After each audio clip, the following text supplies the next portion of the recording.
Hello, everyone. I hope everyone has had a good week. It's been another crazy, kind of difficult week for me and my family, but not without its joys. We celebrated our daughter's eighth birthday on Friday, and that was a really fun time. And um, it was a moment where I got to really be thankful and take a moment to reflect upon all of God's faithfulness in our lives and in our lives in raising our daughter as well. Today's passage I'm going to read from Jonah chapter 2 from verse 6 to 10. It goes like this. Now let's hear the word of the Lord. To the roots of the mountains I sank down. The earth beneath barred me in forever. But you, Lord my God, brought my life up from the pit. When my life was ebbing away, I remembered you, Lord, and my prayer rose to you, to your holy temple. Those who cling to worthless idols turn away from God's love for them. But I, with shouts of grateful praise, will sacrifice to you. What I have vowed, I will make good. I will say, salvation comes from the Lord. And the Lord commanded the fish, and it vomited Jonah onto dry land. So I've been thinking about Jonah chapter 2 because if we look at that chapter, he sings a song of praise while he's in the belly of a fish. And no matter how bad your day might be, I always think, at least I'm not in the belly of a fish, like Jonah.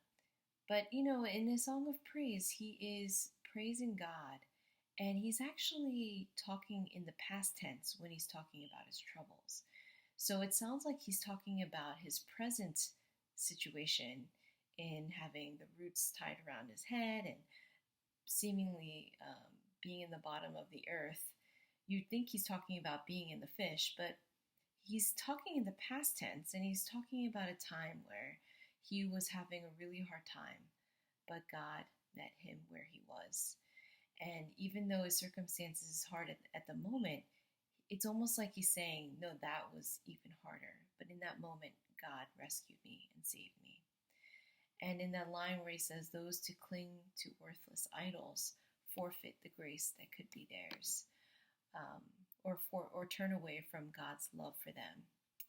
In verse 7, he is saying that, a lot of times we turn to so many other things, but when we do that, we miss out the opportunity in experiencing God's love, in experiencing God's presence.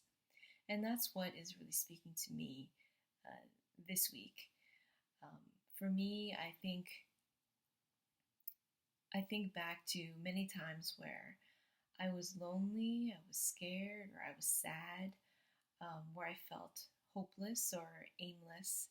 And I feel like in those moments where I felt spiritually disconnected from the world and from God, in those moments, I feel like eventually God met me where I was.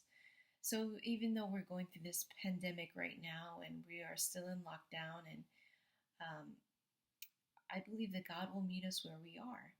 And this pandemic seems to be limiting us in many ways in the things that we were normally able to do and in the way we were normally able to live. But this pandemic does not limit God at all. If anything, God will meet us where we are.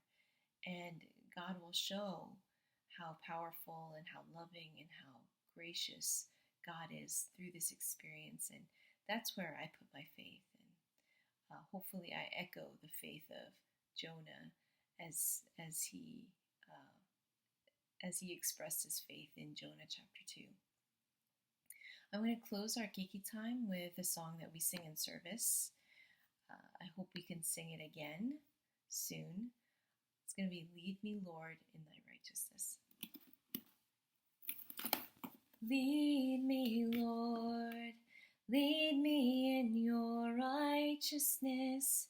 Make thy way plain before my face. For it is thou, Lord only, that maketh me dwell in safety. Teach me, Lord, teach me how to truly live thy